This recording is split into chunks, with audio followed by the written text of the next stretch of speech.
Serial यह रिश्ता क्या कहलाता है के आने वाले एपिसोड्स में कहानी एक बार फिर से नया मोड़ लेने वाली है।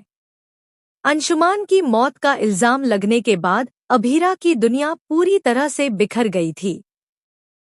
जिस बात की उसने कभी कल्पना भी नहीं की थी, वह सच्चाई उसके सामने आ गई। लोग उसे ही गुनहगार मानने लगे थे। उसकी आंखों के सामने मायरा बार बार रोती और उससे सवाल करती कि मम्मी, आप क्यों इतनी परेशान हैं? उस मासूम की आंखों में आंसू देखकर भी अभीरा खुद को संभाल नहीं पाती थी। लेकिन उसने ठान लिया था कि चाहे कितनी भी मुश्किलें आएं, वह अपनी बेटी के सामने कभी हार नहीं मानेगी। कोर्ट में जब पहली बार केस की सुनवाई शुरू हुई तो सबको यही लगा कि अब अभीरा के लिए बाहर निकलना नामुमकिन है। मीडिया से लेकर समाज तक हर कोई उसके खिलाफ खड़ा था। मगर तभी अरमान उसकी जिंदगी में रोशनी की तरह आया। उसने बिना देर किए सबूत पेश किए, गवाहों को बुलाया और यह साबित कर दिया कि अंशुमान की मौत का कारण अभीरा नहीं, बल्कि होटल प्रशासन की लापरवाही और एक्सपायर्ड खाना था। कोर्ट ने जब फैसला सुनाते हुए कहा कि अभीरा बेगुनाह है तो वहां मौजूद हर शख्स हैरान रह गया। उस पल अभीरा की आंखों से आंसू बहने लगे, लेकिन वे आंसू मजबूरी के नहीं बल्कि जीत के थे।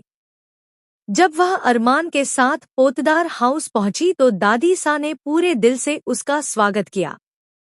उन्होंने आरती उतारी, माथे पर तिलक लगाया और कहा कि आज उनका परिवार फिर से पूरा हो गया है। मगर खुशी के इस माहौल में तान्या की नाराजगी साफ दिखाई दी। उसने सबके सामने ऐलान कर दिया कि अगर अभीरा इस घर में रहेगी तो वह हमेशा के लिए यह घर छोड़ देगी।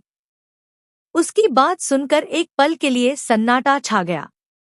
दादी सा भी चुप हो गईं और अरमान का चेहरा उतर गया।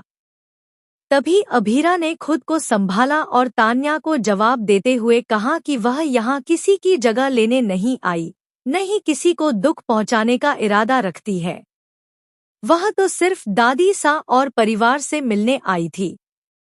लेकिन अगर उसकी मौजूदगी से इस घर का सुकून छिनता है तो वह खुशी खुशी लौट जाएगी। उसने बड़े शांत स्वर में कहा कि वह मायरा के साथ अपने घर वापस जा रही है। यह सुनकर अरमान के दिल पर गहरी चोट पहुंची। उसे लगा कि अभीरा और उसके बीच की दूरी कम होने की बजाय और बढ़ गई है। इसी बीच कहानी में एक नया तूफान आता है। गीतांजलि की एंट्री। जैसे ही उसे पता चलता है कि अरमान और अभीरा करीब आने लगे हैं, वह तान्या को भड़काने लगती है। गीतांजलि का मकसद साफ है, वह नहीं चाहती कि अरमान और अभीरा एक दूसरे के साथ रहें। उसे लगता है कि अगर अभीरा अरमान की जिंदगी में बनी रही तो अरमान कभी भी उसका नहीं हो पाएगा। इसलिए वह हर हाल में दोनों को अलग करने की साजिश रचती है। आने वाले एपिसोड्स में यह देखने को मिलेगा कि मायरा अपनी मां को टूटते हुए देखकर उसके चेहरे पर मुस्कान लाने की कोशिश करेगी। वह छोटी छोटी शरारतें करके और मासूम बातें कहकर अपनी मां को खुश करने की पूरी कोशिश करेगी। लेकिन हालात इतने बिगड़ जाएंगे कि अभीरा यह फैसला कर लेगी कि वह उदयपुर छोड़कर मायरा के साथ कहीं दूर चली जाएगी।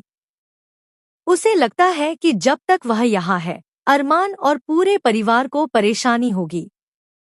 वह मायरा का हाथ थामकर एक नई जिंदगी शुरू करने की ठान लेगी।